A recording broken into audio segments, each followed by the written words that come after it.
2004, Mark West has been overseeing the Chattanooga Tea Party, and the news from late last week is of a victory of sorts in its battle against the IRS, abuse at the hands of the Internal Revenue Service.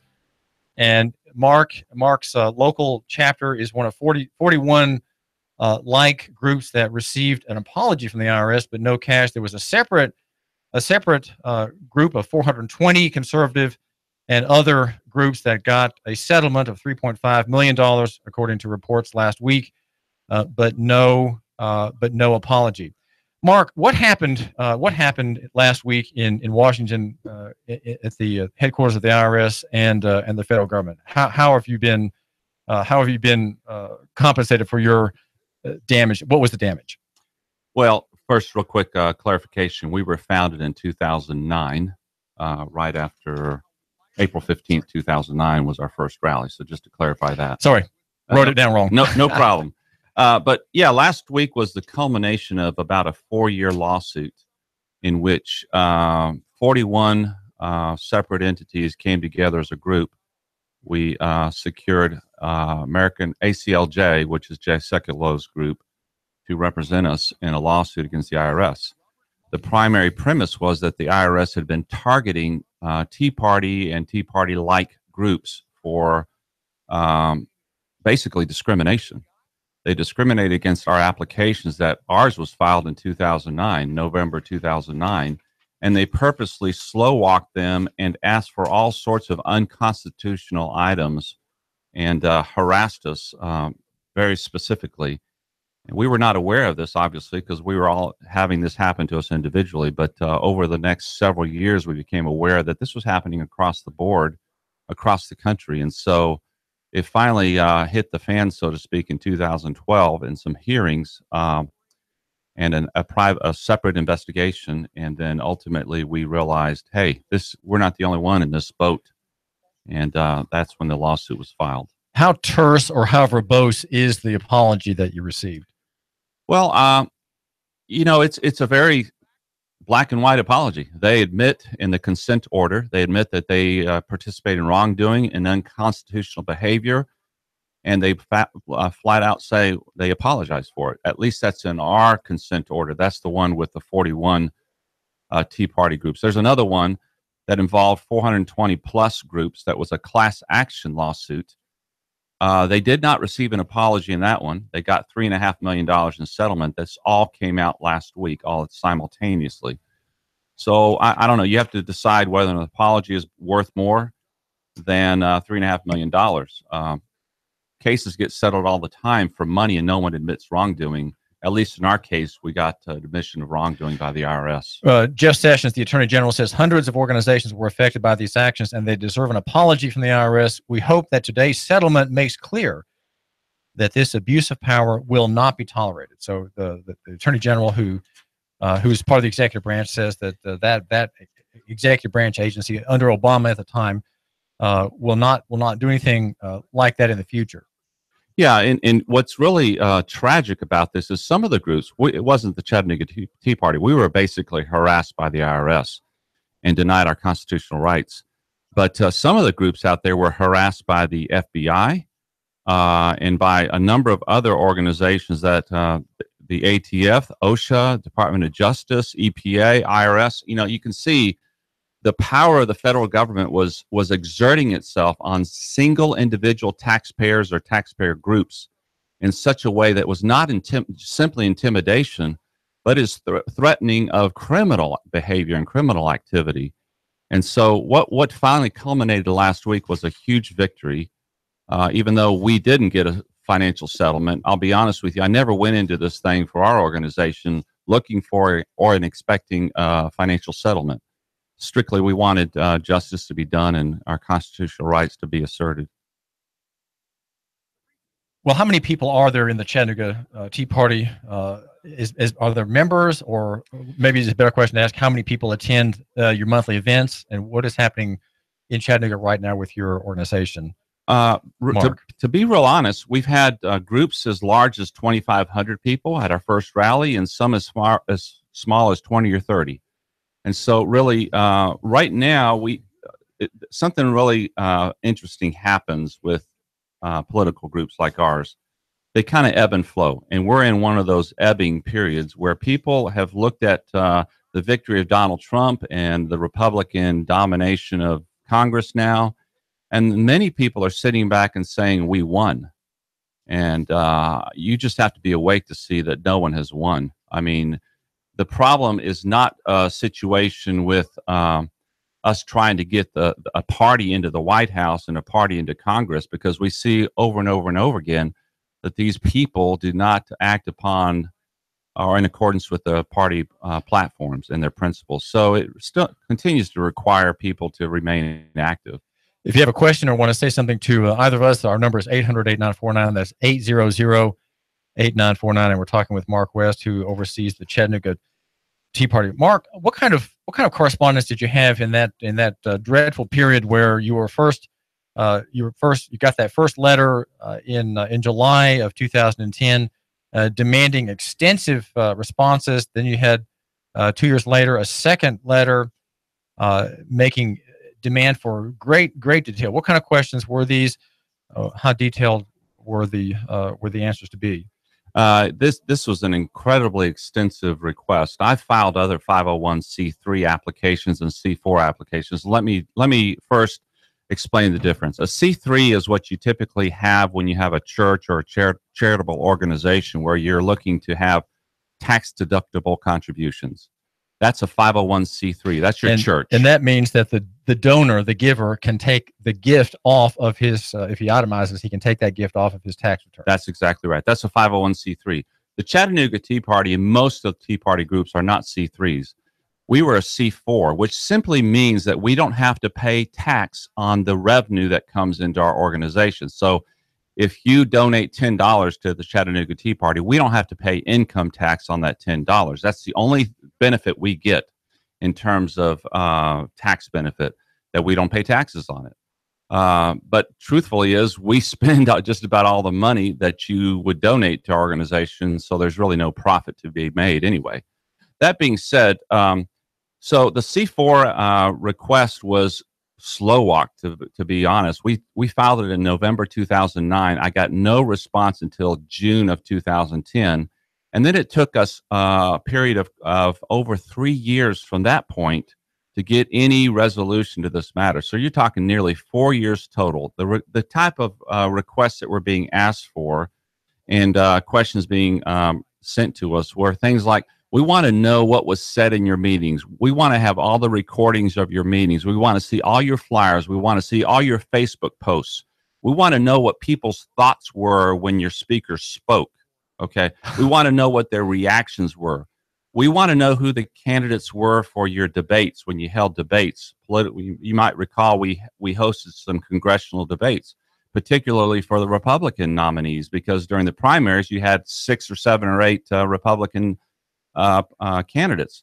On the Democrat side, at the same time, there was one person running for the Democratic nomination for Congress. And if you can believe this, the IRS asked me the question first. All right, get this. They wanted to know about who participated on the Republican side, and then they wanted to know why we didn't hold the debate for the sole Democratic candidate. I mean, I chuckled when I read that question. How do you have a debate? So that was in the question. Yeah, the sole Democratic candidate. Exactly. That was part of the question. So they knew that there was only one. Yeah, exactly. So how do you have a debate with one person? I mean, seriously. So that particular question was just stupid. Sorry to say that, but it was just stupid. But many of these others were intrusive, were unconstitutional, and were honestly illegal to be asking them. But they were doing this across the board. Now, even worse than some of the questions that came to us were some of the other groups were being asked for their entire list of donations, their entire list of membership. They wanted names and so forth of all their members. Can you imagine a government doing that in America? I can imagine that in some communistic country, in China perhaps, or North Korea. But can you imagine that in the United States of America? Did these groups flop down and comply, Mark West? Sadly, a lot of them did. They felt intimidated. They didn't know this was happening across the board in nearly every Tea Party group out there. So they didn't realize that until years later, when we all began to compare notes at organizations and meetings and conferences that we might go to. So it was a slow period of working through this, and thankfully we had legal representation to work through this ultimately and vindicate us.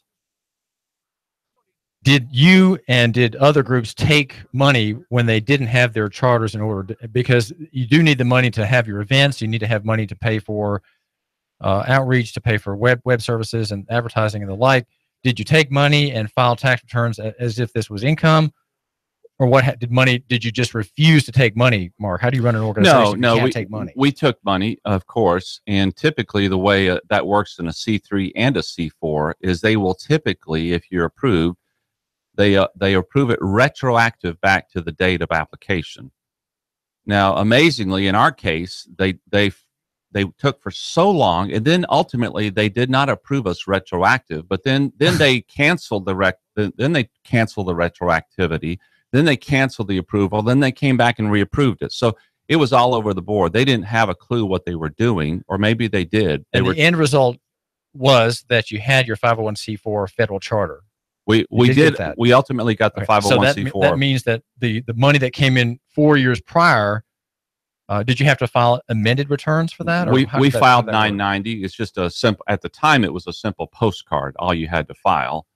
That just if you were under a certain, I think it was $25,000. I think that's the number, if I remember correctly. If you were under that number, you just filed a postcard and asserted that that's all you received. Okay, so now when you got the revocation, what was the reasoning behind it? What was stated that your charter granted is now revoked?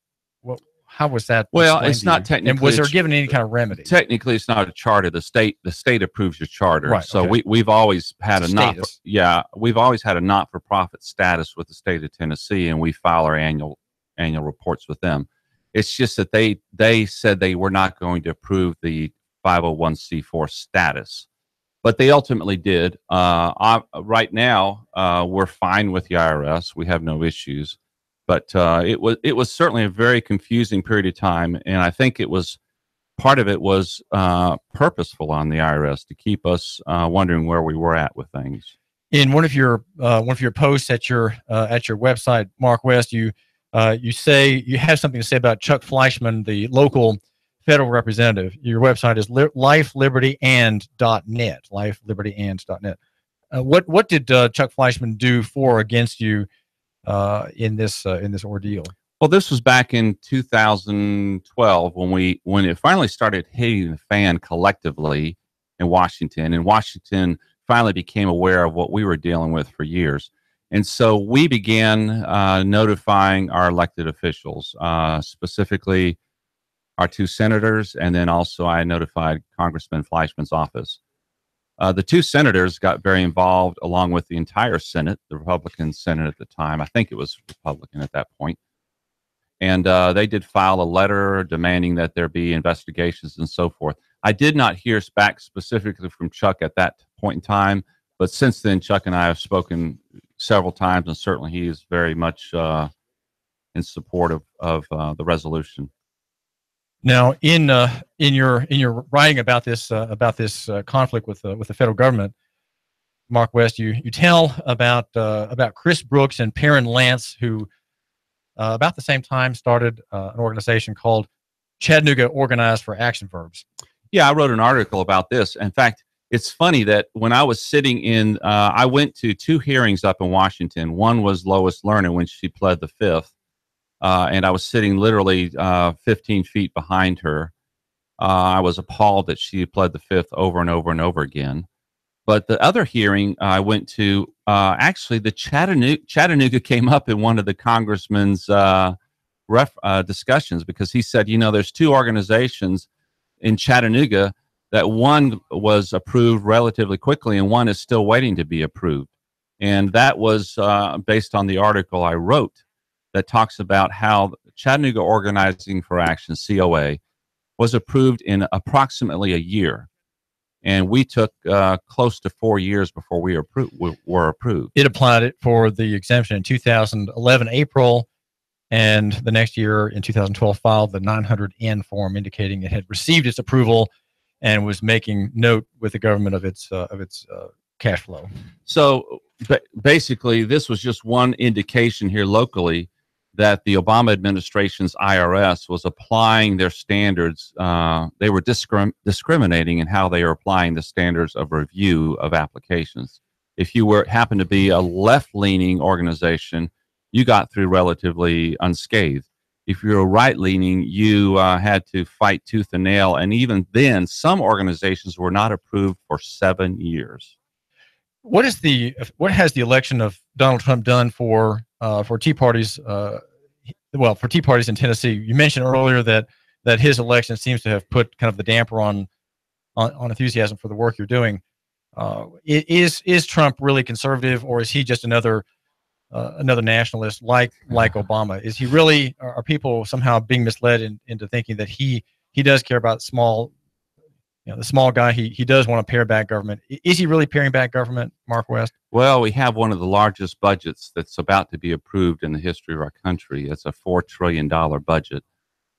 We continue to run record or maybe close to record deficits. We've had higher ones, certainly, but we're running hundreds of billions of dollars of deficits in a Republican-dominated and controlled government at this point, led by, I think you said correctly, a nationalist, populist president. I wouldn't classify him as Republican, because Republicans should stand for certain principles, and he doesn't stand for many of those principles based on his track record.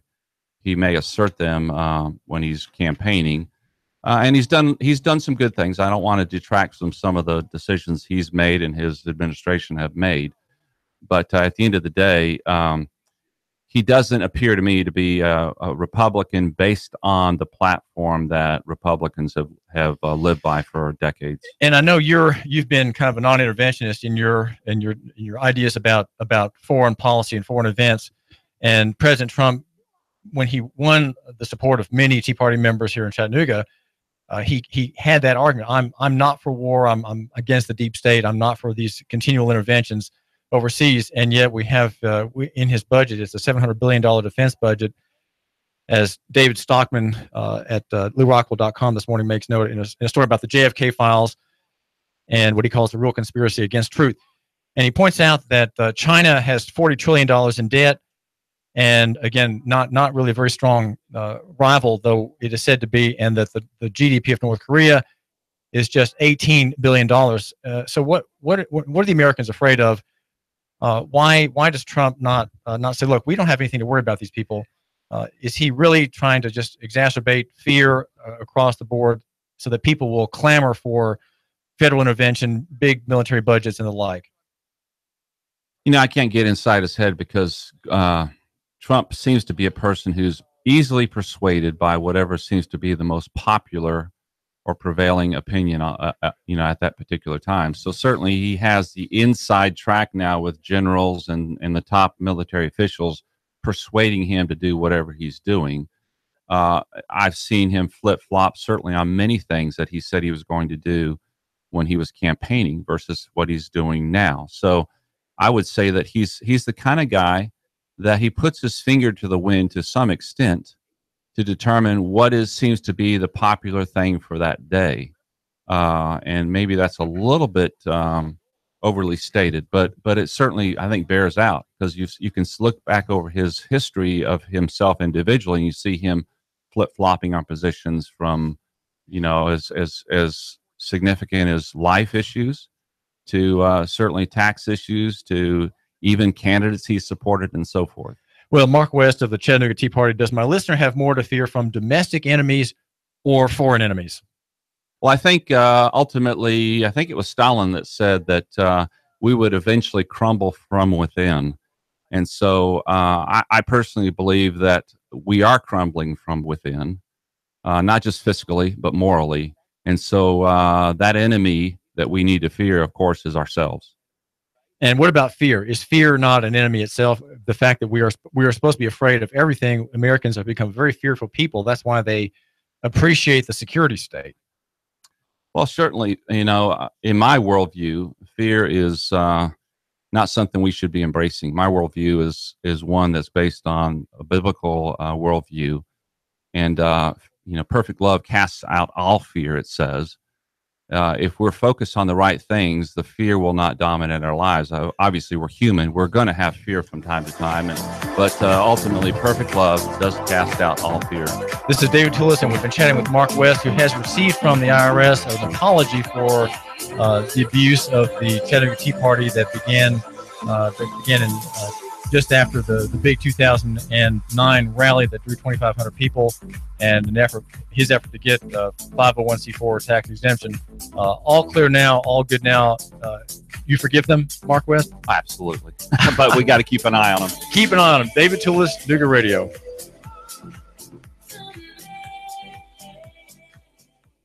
The Tennessee Valley's